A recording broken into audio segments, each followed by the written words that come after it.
एक बार फिर एक बेटी की शादी दहेज की बलि चढ़ गई। जयमाला के बाद दूल्हे वालों ने 2 लाख नगद और दहेज में बाइक की डिमांड की और जब लड़की के पिता उसे पूरा नहीं कर पाए तो दूल्हे ने शादी से इनकार कर दिया और शादी नहीं की और बारात वापस ले गए। लड़की के परिवार वालों को खुशियों को दहेज का ऐसा ग्रहण लगा कि अब शादी वाले घर में सन्नाटा पसरा हुआ है।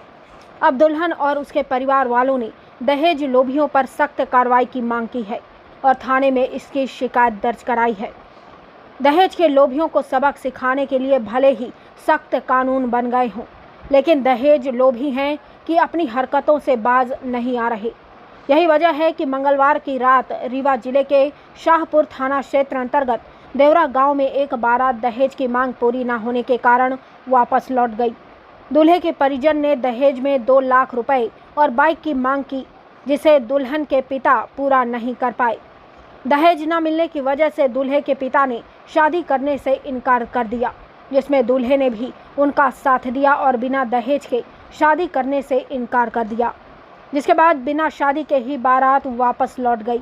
जिसके बाद दुल्हन और उसके परिजनों ने पुलिस में दहेज लोभियों के खिलाफ शिकायत दर्ज कराई है। यह पूरा मामला रीवा जिले के शाहपुर थाना अंतर्गत देवरा गांव का है।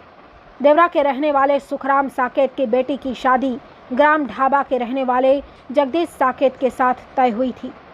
तिलक में लड़की के पिता ने अपनी हैसियत के हिसाब से 1 लाख रुपए नगद और परिवार के सभी लोगों को कपड़े दिए थे।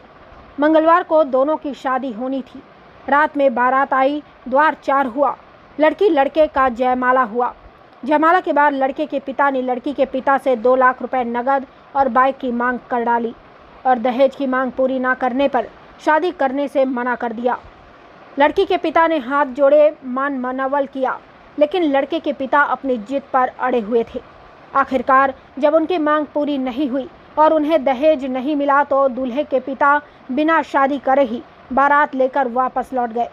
जिसके बाद दुल्हन और दुल्हन के पिता ने थाने पहुंचकर दहेज लोभियों के खिलाफ पुलिस में शिकायत दर्ज कराई। साथ ही लड़की के पिता ने लड़के के पिता के द्वारा उनके साथ मारपीट किए जाने का भी आरोप लगाया है। फिलहाल पुलिस ने मामला दर्ज कर लिया है और आगे की कार्रवाई कर रही है। सर, शाहपुर में जो मामला दर्ज हुआ है दहेज को लेकर, क्या है? ये एक बारात थी जो शाहपुर थाना क्षेत्र में आई थी और वहाँ पर रात्रि में कुछ इस तरह का विवाद हुआ, उसके कारण से मारपीट हुई। जब पुलिस को सूचना मिली, पुलिस मौके पे गई तो लड़के पक्ष के लोगों का जिस तरह से कहना था कि गाली देते हुए कि इन्होंने टेंट नहीं लगाया, गाड़ी नहीं दी और इसी तरह की विवाद आई और फिर वो बारात वापस ले गए।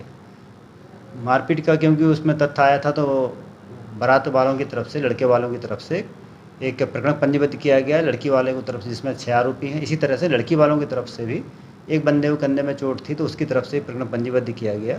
साथ में लड़की वालों ने दहेज मतलब की बारे में बात बताई है तो दहेज संबंधी भी धारा 3-4 दहेज प्रतिषेध अधिनियम की धारा भी लगाई गई है। दोनों पक्षों की तरफ से प्रकरण पंजीबद्ध कर लिया गया है, आवश्यक कार्रवाई की जा रही है।